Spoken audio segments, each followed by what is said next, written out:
Hello and welcome to the Bravo Zulu live stream series. I'm delighted today to be able to have Jennifer Smith join us. Jennifer is the Emergency Management Coordinator for NCH Healthcare. Hi, Jennifer. Hi, Robin. Thanks for having me. Oh, absolutely. This is great. I've been really looking forward to having this conversation. What you do is fascinating. Now, Jennifer has over 20 years experience in public safety. You were originally a paramedic, is that right? I was both a ground and a flight paramedic. Where was that at? Was that in Florida as well? Yep, all in Yeah, Florida, both sides of the state, East Coast, West Coast, and then my travels as a flight paramedic took me all different places around the world. excellent. I was interested. You're also part of the National Disaster Medical System. hmm Yeah, no, I've been part of the NDMS system since about, I want to say 2004. I've been deployed to different incidents around the United States. Most of my time has been spent going to national special security events and working in Mhm. different task forces and things like that for presidential inauguration, Pope visit, different things like that. Excellent. What does the NDMS do at those events? So those events are a little bit of specialty events for them. So they're part of a task force combined with the public health service. Hmm. So we're there to provide health and medical services in case there's a disaster or a act of terrorism, something along those scales, to provide medical care for anybody that happens to be impacted by those events. So anything that's a national special security event, because of the crowd that it draws and the dignitaries and things that are there, they'll customarily have an NDMS element that's there to provide those services. Wow, fascinating. That's brilliant. Um, so you then into the Florida Department of Health as a regional emergency response advisor, Mhm. and now into NCH Healthcare. Yeah. So go ahead. No, I was going to say my previous position with the state of Florida, I was covering 10 different counties within the region of Southwest Florida. So as you Hmm. can imagine, that's a big responsibility and a big focus area. One of the things that I looked forward to in coming here to NCH was being able to focus on a single system and really develop some more robust plans and kind of buckle down and travel a little bit less so I can, be in one area and not cover so much geography. Excellent. Okay. Well, this is great. For anyone joining us here and watching live, this is we are live right now. I'm in Dublin, Ireland. Jennifer's in Florida, United States. Jennifer, it is 2 p.m. there. It is what are we at? We're at 7 p.m. It's 8 a.m. in New Zealand, 6 a.m. in Australia. I think we're going to start getting some questions coming in. So if you do have any questions for Jennifer, join the conversation wherever you're watching this. If you just comment in the question section, whether it's on YouTube, Facebook, LinkedIn, or Twitter, just reply to this video and the comments come up on screen here. So Jennifer will be able to answer them. So Jennifer, let's just work out for people where you are. We're going to bring up a map here. So Florida, so I think everyone knows where that is, and you're in the very southwest corner here uh, Correct. of Florida. So we're going in. Um, I think I got it here. So you're in Yep. this kind of area, right? Tell us a little bit about Correct. the area. What's the climate like? Yeah. What are the unique elements of? So most people consider Southwest Florida to be the entire left-hand side of the state, south of Tampa, all the way down to the tip of the peninsula. So Mhm. that would be about 8 counties down that seaboard. NCH is physically located in Collier County, which is one of the southernmost counties in the state. So as you can imagine, we're quite warm down here. You start to get away from the northern part of the state, so we're more tropical down here. Palm trees, sandy beaches. We very much are a tourist area, so our population, in some cases, doubles during the winter months when we have the snowbirds coming down from the northern part of the United Yeah. States. But right now, considering it is February, it is 86 degrees outside today, which is a little warmer than we would like this time of year. But it is lovely. It is sunny. And we're always happy to have people come down here to Southwest Florida. But the population of Collier County, conservatively during the last census, was about 350,000 people just in Collier County alone. Our neighboring county to the north, which is Lee County, Fort Myers, which we do provide services there, has about 750 to 800,000 population in that county alone. Okay. And this, I think I've got your one of your facilities on screen here. Yeah, that looks like that is where I am Baker, right? at physically right now. That is our southernmost hospital. So it's referred to as the Baker Hospital. But this is the original Naples Community Hospital, which is what NCH stands for. So Okay. we do have two hospitals in our system. So our total bed capacity is about 750 beds between the two hospitals. Those hospitals have ERs, all the traditional services that you would have there. We also have two separate freestanding emergency departments spread throughout, another one in the northern part of the county, and the other one is actually in Lee County, our neighboring county to the north. And then NCH is also comprised of multiple outpatient centers, so surgery centers, cancer centers, different orthopedic sites, physician groups. So we're a rather large and robust network for a healthcare Yeah. system down here in Florida. Is there anything particular that the region deals with as a more a disaster kind of type? So I talked to some people and it's immediately flooding. I'm guessing it might not be that. Well, Do you get a bit you, of what is the big what's the regular thing? So your graphic that you have on the screen is probably perfect. So as being in Southwest Florida, we of course deal with hurricanes, but we are about 1.5 miles from the coast there. So in the backdrop of our picture there, you can see the Gulf waters.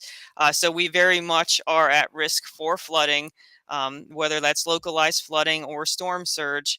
But our biggest risk would be from hurricanes, which hurricane season is from May to November each year. Actually, June to November each year. They're going to lengthen it possibly starting earlier in May because we do get storms as early as May usually.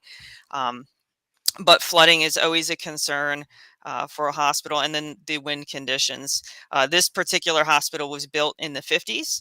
So, of course, there's always infrastructure challenges, and you can see our Garden of Hope right there in the bottom right-hand side of your screen, where patients can go out there and have a nice little reprieve from being in the hospital. But that does bring some water intrusion and water capabilities very close to our campus that we have to always be worried about and kind of keeping an eye on. So that brings us nicely into what are your responsibilities? I mean, what do you do within the system? Yeah, so as the emergency management coordinator, one of my primary responsibilities is making sure that the hospital is ready to handle any type of emergencies that we should come across. So that can be, anything from fires, COVID, hurricanes, utility failures, different things to make sure that the hospital is always maintaining a state of readiness and can maintain its operations and take care of patients. So sometimes those emergencies are minor. Sometimes they can be catastrophic. It just depends on any given day of the week what's happening. So part of that is developing plans, training our staff on incident command and functioning in those roles, working to make sure we're meeting all of the requirements for our accreditation for Joint Commission. So there's a lot of responsibilities that go into it. Those are pretty much the highlights. But in addition to that, I conduct the exercises and the drills to test our readiness, and then go back and adjust our plans accordingly. And then interact with our community partners, whether that be county emergency management, state emergency management, the Department of Health, other community partners, law enforcement that are out there that we tend to interact with on a quite frequent basis.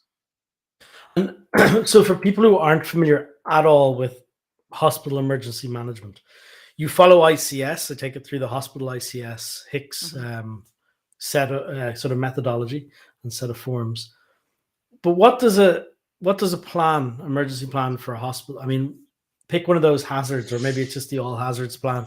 What does that plan comprise of for a hospital? What makes it different to a county emergency manager or any other type of response? Yeah, so that's actually a really good question. So we do have our base plan, which is our all hazards emergency operation plan, which kind of talks Mhm. about, um, our generic structure and the way that we operate things. And then we do have some functional or hazard specific annexes. So one of them might be evacuation. So we could evacuate the hospital due to damage from a hurricane, a fire, utility Mhm. failure, whatever it happens to be. So our plans, you know, we have to rely on some of our community partners to be able to help us execute those plans, but we really need to be as self-sufficient as we possibly can. So in that would be, what are our tactical operations going to look like, in terms of what are each department going to do to achieve that common goal? So Mm. being a health system as opposed to just a standalone hospital, that means we kind of have a place where we can put patients or we can borrow staff to help with some of our resources. But, trying to evacuate a hospital of this size with, over 300 plus patients that are in it, plus the staff and the visitors and everything, is quite a challenge. So we try to really drill our plans down to making them achievable, prioritizing our objectives, and then really working to see how we can constantly improve those plans after exercises or real life events to see, did we cover everything that we needed to. So take the evacuation plan. What Mhm. what does that comprise of? I mean, how into the detail, into the weeds does that get? What does a hospital do? How much planning goes on? Just so people get a feel of what's involved. Yeah, so for this campus, for example, the one that you were showing before Baker, I have some maps that are drawn up, some aerial maps that show when the ambulances start to show up to help us Hmm. evacuate and take patients out of here, where do I want them to go? We don't Yeah. want that to be a free for all and be very chaotic. Hmm. So we have a diagrammed map that shows their route of travel around the hospital, which Hmm. doors will be exit points for patients, and then where are we going to start evacuating patients first? Is it the critical care patients that are on ventilators, or is it the patients that are able to get up and walk out of the hospital of their Yeah. own free will? So we kind of prioritize what those areas are going to be, which doors are going to be exits. If we've lost power, what tools or resources are we going to use to physically move patients down our stairwells Yeah. down to our first floor to get them out? So it really is quite a detailed process. You don't want to plan every detail down to the minute. This is where this guy's going to stand at this time. Some of that stuff has to be fluid, but for the Yeah. most part, we cover a significant amount of the details that need to be laid out in advance. And in terms of transportation, are you part of a coalition or something that has shared? I mean, do a fleet of buses turn up? What do you do with all these It people? de- it depends on how quickly we need to evacuate the hospital. So if Mm. we were to lose power, that's something that we might be able to evacuate a little bit slower for versus if we had a tornado or hurricane damage that impacted half of our infrastructure, time might be a little bit more critical. So we would liaise with our county emergency management, and we would get a lot of different forms of transportation here. So you're right, we would have some buses. We do have MCI buses and things like that in this county that we Mm. could send, and we can take kind of the walking wounded or the ambulatory patients out that are able to walk and leave. And then the individual ambulances would have to handle, the individual transports for some of those patients. But we do have a healthcare coalition in Southwest Florida that we can lean on and help to get some of those resources available as well. Yeah, excellent. Okay. I read I read the 5 days memorial, the New Mhm. Orleans uh during Hurricane Katrina. I assume have you read that book? Yeah, I I've read assume that. it's given reading for you. um quite the read. Really highlighted really the difficulty that a hospital faces with, I mean, the complexity of the having patients more than just people, and Mhm. caring for them throughout, and needing staff to be there. I mean, quite an ordeal. Yeah, absolutely. I mean, one of the other forms of transportation we have is we do have a helipad that's here, and the story that you're referencing from that actual event, they did have to do some Mm, helicopter transports out and things like that. But one of our fears, or one of the things that we were worried about most during Hurricane Irma, was exactly that scenario with our proximity to the ocean and how much mm, water we could have here. We very much could be landlocked in our own facility. And how does that change patient care when we start to run out of critical resources and mm. have to make those tough decisions? Yeah, yeah, it's fascinating. It's a great read if people are looking for that. 5 days in Memorial. It's very good. So, what's the difference with hospital ICS versus pure ICS? What would someone expect to be different? Um, this is where I might differ a little bit from what you would hear people say commonly. So for me, as a paramedic, we used ICS a lot. That Mm, was the world we function in on a daily basis. For a hospital, everybody has their jobs, hmm. whether that be medical treatment. We have our own logistics with our warehouse and our inventory people. So they're already kind of doing some of the roles that are traditionally laid out within ICS.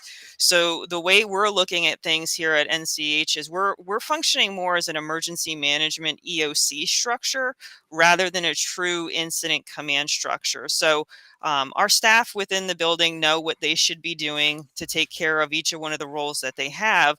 So we look more at a command and coordination type of response. So in the Baker Hospital where I am right now, we have a dedicated emergency operations center Hmm. that we would funnel everything for the healthcare system in here and not have the hospitals act independently. So we would be able to, include our conversations across our system. And that's Yeah. where we came into using D4H as our collaborative tool to be able in real time to see what's going on, gather that information. So we are one team, one dream, working to kind of come and get through that incident as one single resource. So whereas you'll have a true incident commander for an incident and a ops chief and everything, we still have some of those roles, but we call it a system command. And Hmm. then we also have the traditional command and general staff roles, but we do function a little bit more like an emergency operations center rather than a true incident command structure. Okay. What are the role titles that differ between the two? You've talked about a few of them there, but like what how do the taskings differ? I do a lot at the moment with say corporates and companies using ICS, and they have Mhm. quite a different structure to their roles and responsibilities to bring the business into an incident. Within a hospital, what do you see different to like a county?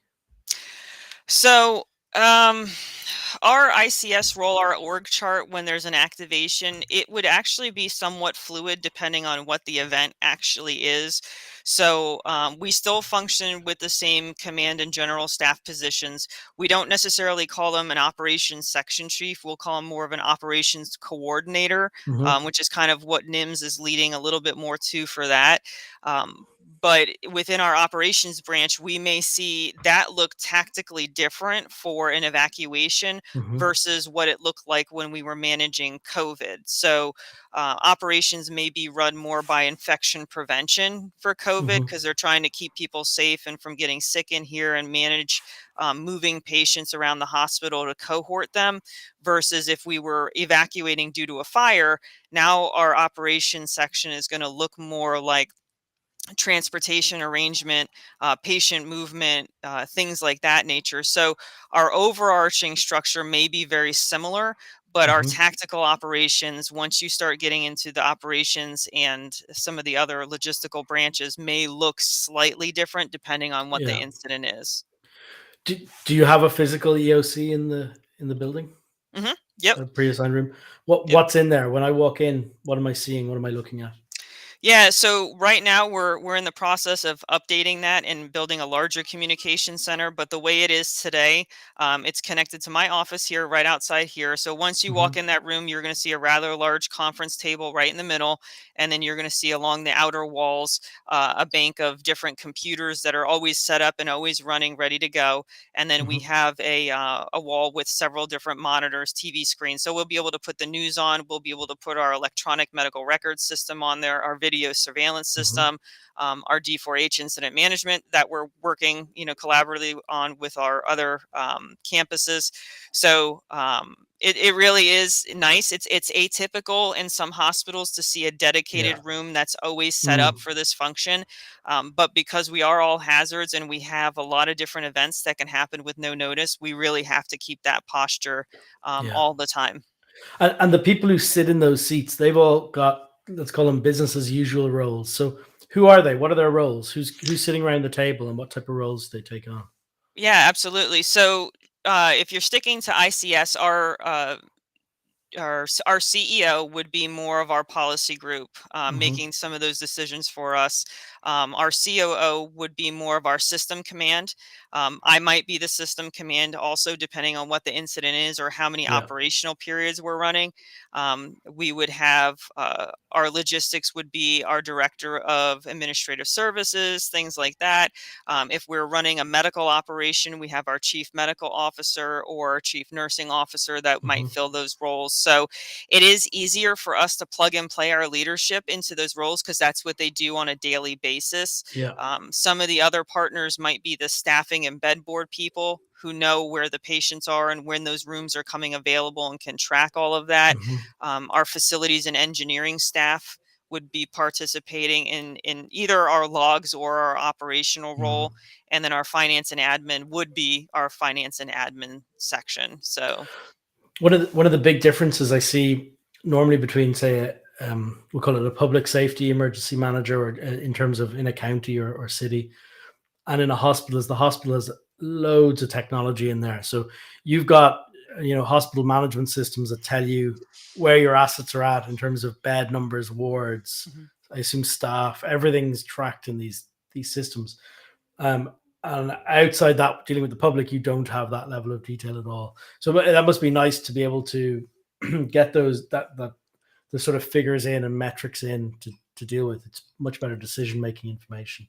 Yeah, it's getting better. The artificial intelligence and the analytics that come into our electronic medical records help Mm. predict how long a patient's going to be in the hospital, what time Mhm. are we going to start to see people get discharged. So it really can drive some of the decision making that we have for longer term events.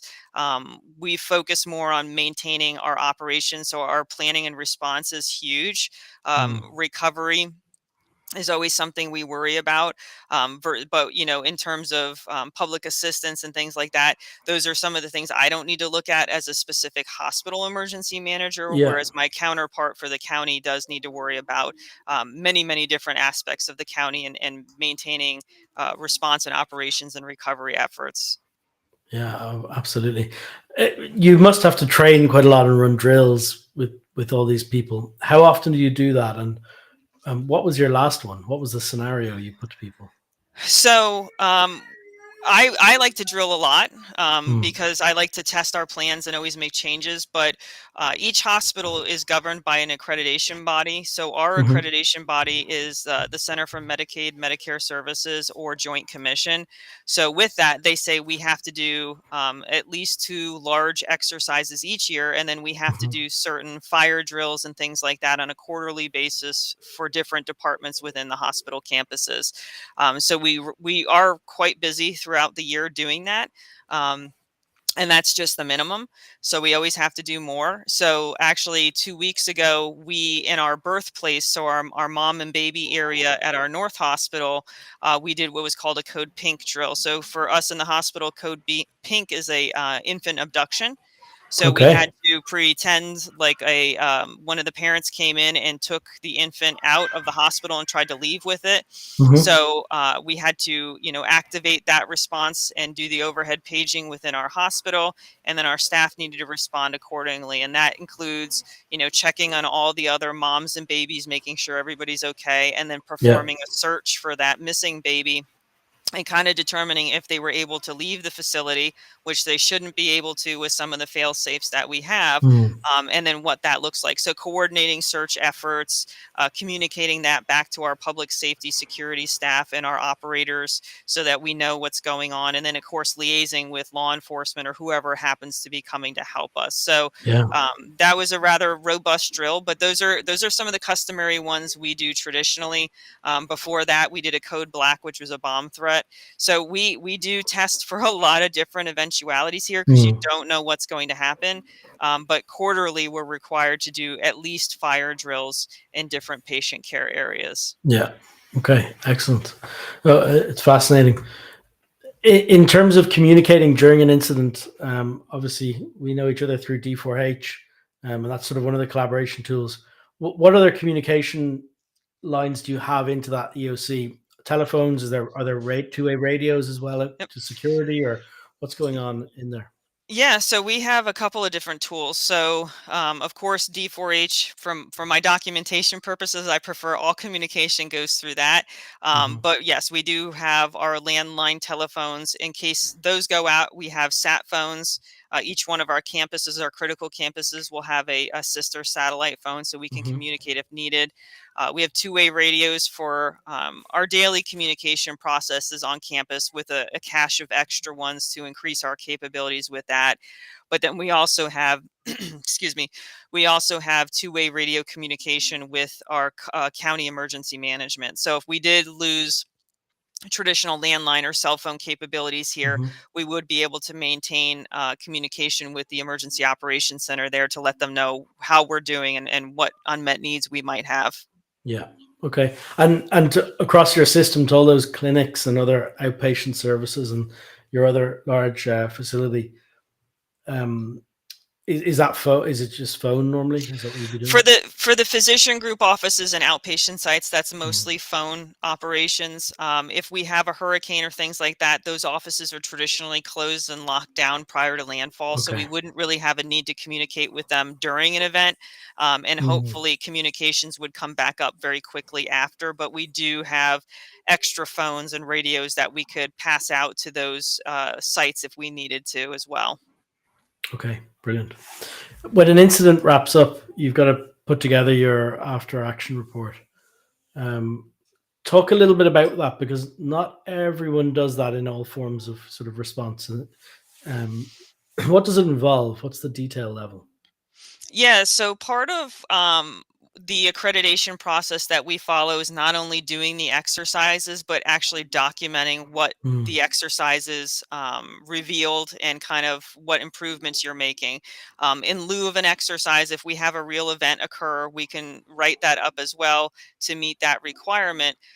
But for me, after action reports are kind of a snapshot of where we are with our current capabilities and resources and how we did. And then the other part of that is the improvement plan, where you're going to say, okay, we recognize we had these shortcomings, but this is what we're going to do to correct that. So hopefully this doesn't happen again in the future. So one of the things that I really like about the D4H system, and I did recently use it for an IT incident that we had, was not only the capability of creating the incident action plans, but once we were done, I had everything that I was needed to create the after action. So all of the snapshots of my situation reports, all of the ICS forms that were filled out during that. But most importantly, AARs for us are used for reimbursement purposes. So for Hurricane Irma or anything like that, where there's FEMA reimbursement, you need to show what the impacts to your facility were, what response actions and recovery actions you had. And in that, by having your after action report and your incident action plans, you're able to clearly show over the course of time what happened, what you did to fix it, and then what you still need to work on. So for me, AARs are a very big, important part of learning and making things better. Yeah, absolutely. And then I assume you you then exercise or drill on the changes and just continually iterate. absolutely. That's part of the planning process, is always reevaluating. So my job, some people outside of emergency management are like, that's great. Once you wrote the plans, what do you do the rest of the time? And it's like, no, Mm. you're never done writing plans and going back and tweaking them. And some new technology comes out, or there's been modifications to your staff or your building. So there's constantly something to exercise and improve upon. I have yet to find an exercise or an event that's gone absolutely perfectly, where you're like, great, Mhm. we have nothing to do. There's always something to improve upon and fix. Yeah, absolutely. What type of equipment do you have responsibility over in your department? Yeah, so that's another good question. So I think every hospital is a little different in their resources and their capabilities. For us, in addition to the radios and all of the emergency management stuff we talked Mm. about already, we do have 2 emergency management trailers, like 26-foot enclosed trailers. So in that is a lot of our decontamination equipment. So we have PAPRs, hazmat suits. We have the equipment to set up a decontamination area. Run back on Pappers for people. Just to Okay. explain why a hospital would use them and why they're better than something more technical. Yep. So, your traditional fire departments, they'll have their air packs and things like that. Hmm. For healthcare, that's a little too much. Enclosed air providing service. Yep. So, we have the PAPRs are a positive air pressure respirator that you put on, that's blowing air from a filter and an attachment on your waist, and it blows it through the hood that you put over your head and blows all the air out of that mask, so that you're always having a clean air environment. It's the same filtration as like an N95 mask that Mm. people have been wearing for COVID. So if we're dealing with chemicals or unknown hazards, our staff would put that on to make sure that they're maintaining, a good airway experience for themselves and not being contaminated with something, so that they can continue to care for other people and not be contaminated. Yeah. And these are everything from, I assume, administration staff being face to face with people, through to healthcare providers, through across the board, I assume. Correct, correct. Yeah, it's Porters, everything, security. Yep, our security staff, our engineering staff, different people are trained in using those pieces of equipment. Hmm. The one positive thing that came out of COVID was that we were able to bring those devices inside to use on a more routine basis, when we were talking at the peak of COVID with all the respiratory protection. Yeah. So that gave our staff a little bit more familiarization. So should they need it for decontamination for a hazmat, they're going to be a little bit more comfortable in using that equipment, as they're more familiar with it. Yes. Yeah. So, You you lots of you, equipment. you hinted you hinted at funding being a key piece for you as well. Who funds this? Where does it happen? Where does it come from? I assume is it the hospital itself, but are there grants that you're going for as well? I mean, what's involved? I'm sure you're constantly seeking money. I'm always seeking money. Yeah. I'm always looking for money. Some of this stuff is self-funded through the hospital. Some of it is operating costs. So like the Hmm. radios and things like that, that's a part of doing business. So you need to maintain all of that. FEMA does a good job at putting different monies available. So with COVID, became a lot of COVID funding to help enhance some of the capabilities of the healthcare system. There was some funding that was released after Hurricane Irma to help with repairs or enhancements, again, to different components of the hospital.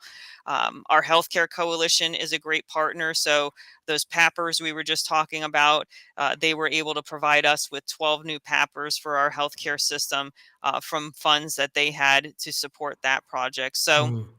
there's always philanthropy, different avenues of funding out there.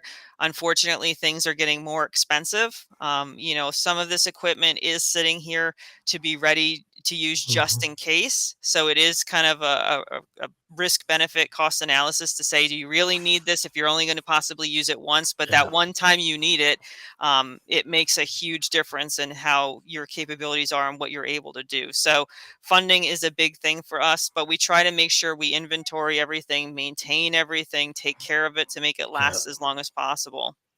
It seems to be at the moment the world is going through some, obviously major events, be it, I mean, if you go back over the last 20 years from, a large large kind of funding round for terrorism.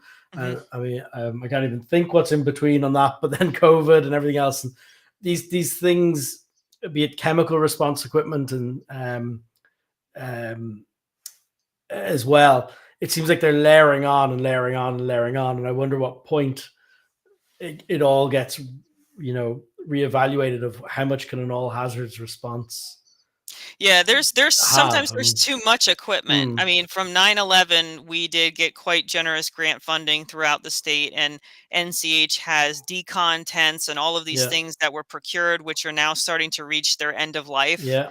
And do they So get renewed if they weren't used?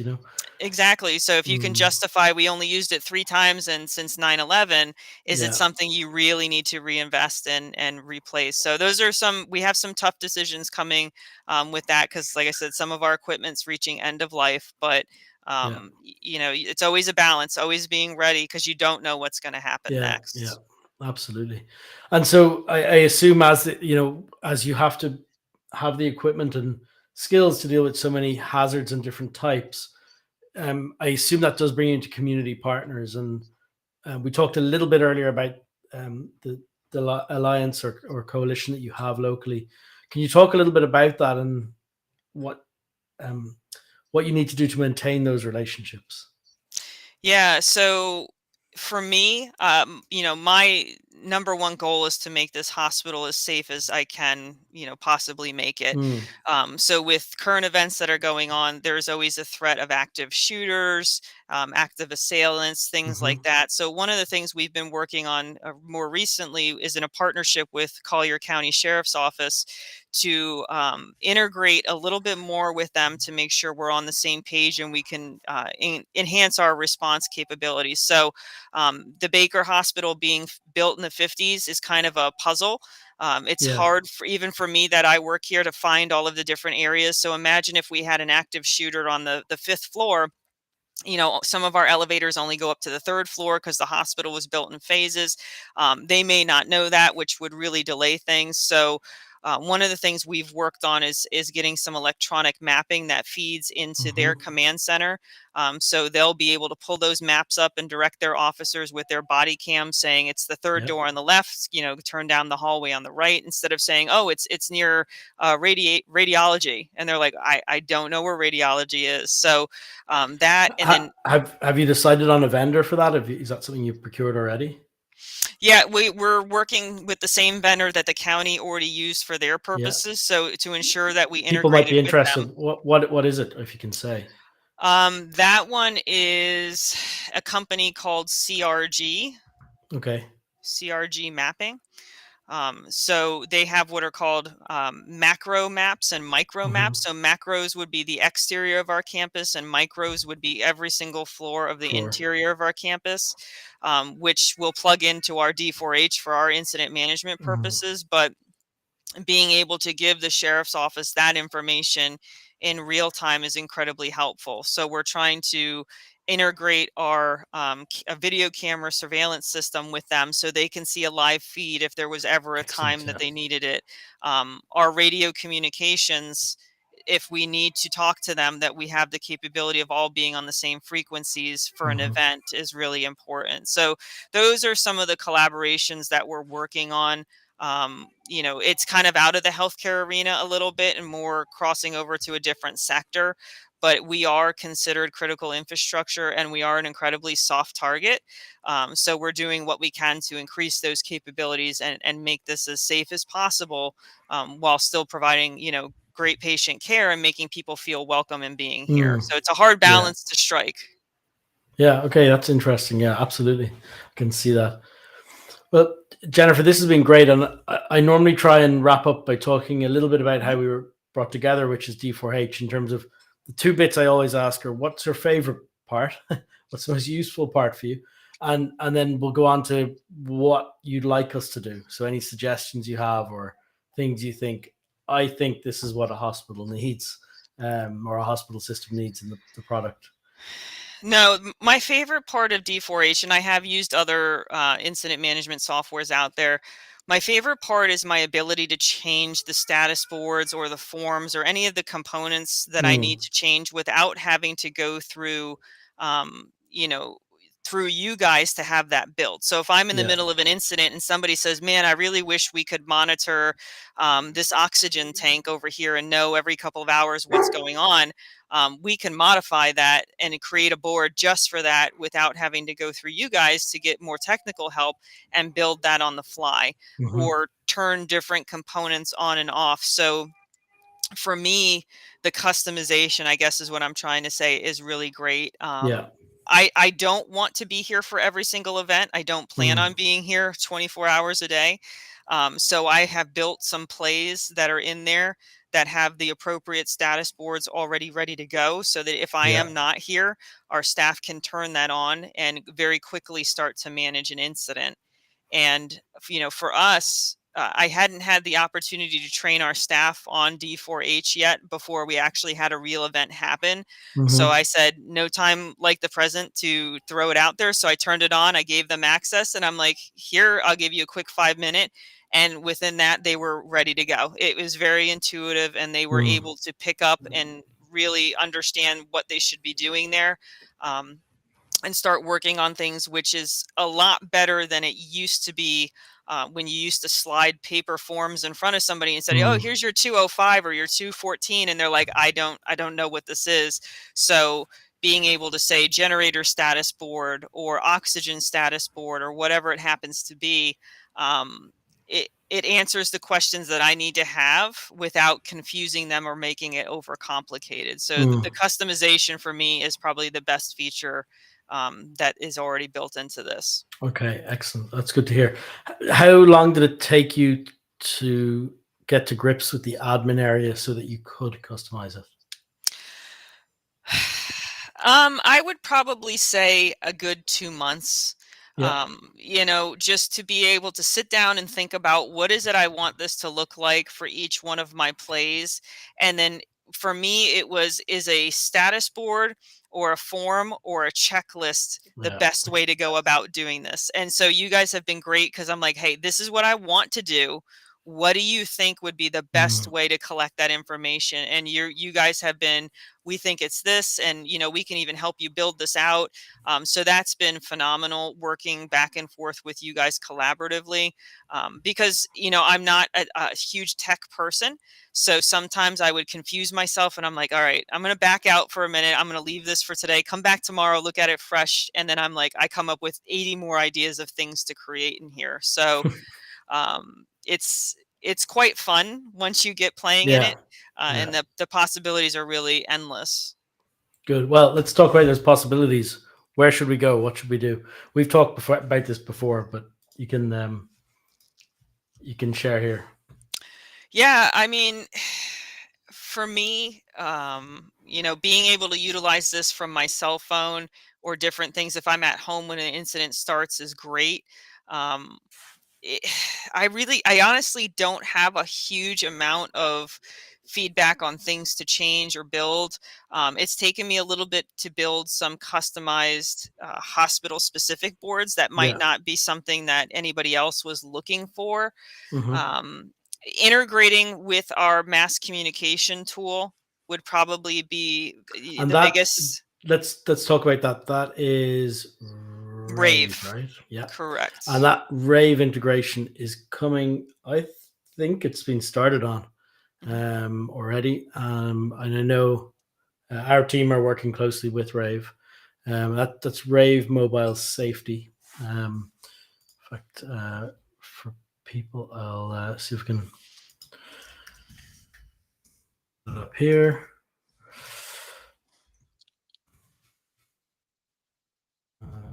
RaveMobileSafety.com. Just talk a little bit about that. How do you use Rave, and at the moment, how does it work for you? Yeah, so Rave is our system-wide mass communication tool. Mm. So prior to me coming, we were using a different organization for those purposes. But we went with Rave because we really need to have reliable communication with all of our staff. So just using a hurricane, for example, pre-storm notifications, these Hmm. are the areas that are being closed off. being able to communicate all of that seamlessly without having to go through and individually activate phone trees or things like that is important. If we had an active shooter event, being able to text all staff and say, stay away from the building until told otherwise, things like that. But really being able to leverage the text messaging, the emailing, the RSS feed that goes into it to our website to have consistent messaging across our system is huge. So we give it to our PBX operators, our communications operators within the hospital. So if we have an event that's happening, like a utility failure or whatever, they can quickly go in, click the utility failure group, and it's going to send all of us that need to know this is what's happening. So we have that common operating picture, and we've all been notified at one fell swoop. But really, the peace of mind of knowing that all of those messages are getting where they need to go. So being able to go in and see that they were all delivered, or whose phone numbers are bad, and be able to correct that, because communication is probably the biggest thing to making or breaking your success of an event. What we're hoping to do is or what we are doing is like we've done with other providers, you'll be able to initiate that Rave communication outbound through D4H without leaving D4H, and get them start a notification out and run one of those templates. Absolutely. So have the D4H, status boards up in our command center, and have that dashboard up where we can see everything collaboratively of what's going on, but then be able to, while we're still logged in, send that message will just be that much more time saving for us. And then everybody will be able to see the messaging that's going out. So no, I'm excited about what the future holds for us with D4H and being able to work through a lot of different incidents. I think there's more work for us to do to create the status boards the way we want them and what they need to be. But it's super easy to use. And so far, all of the staff that have had access to it, that have used it, have been very complimentary about how easy it is to use and how much comfortable they feel with it. Because in the past, it's probably been one of the biggest bones of contention with getting staff to want to be in an incident management team, is their comfort level just wasn't there. Yeah, absolutely. Well, yeah, that's great. And this chat has been fantastic. Is there anything I've missed that I said we'd talk about that you want to cover? I don't think so. I think we've covered quite a lot, and I appreciate you having me and listening to me talk about NCH and everything. It's been a pleasure, and I'm happy to talk to you or anybody else anytime. Excellent. Well, thank you very much. We're very thankful and grateful for your support of us, and it's been great working with you. The next live stream we're doing is on March 8th, and what that's going to be covering all the feature suggestions that we got when I tweeted back, I think near January 1st at some point, saying, what should D4H do in 2022? If we could build one thing, what would it be? We've already done one live stream that filled up with those feature suggestions. We're taking the other half of them. We're going to answer those on March 8th. So if you want to come on that, show any other users at D4H and give us your ideas. Myself and Mario, our Chief Technology Officer, will be going through those feature suggestions live. So Jennifer, thank you again, and look forward to talking to you soon. Thanks, Robin. Appreciate it. It was fun. Thanks. Bye-bye. Bye.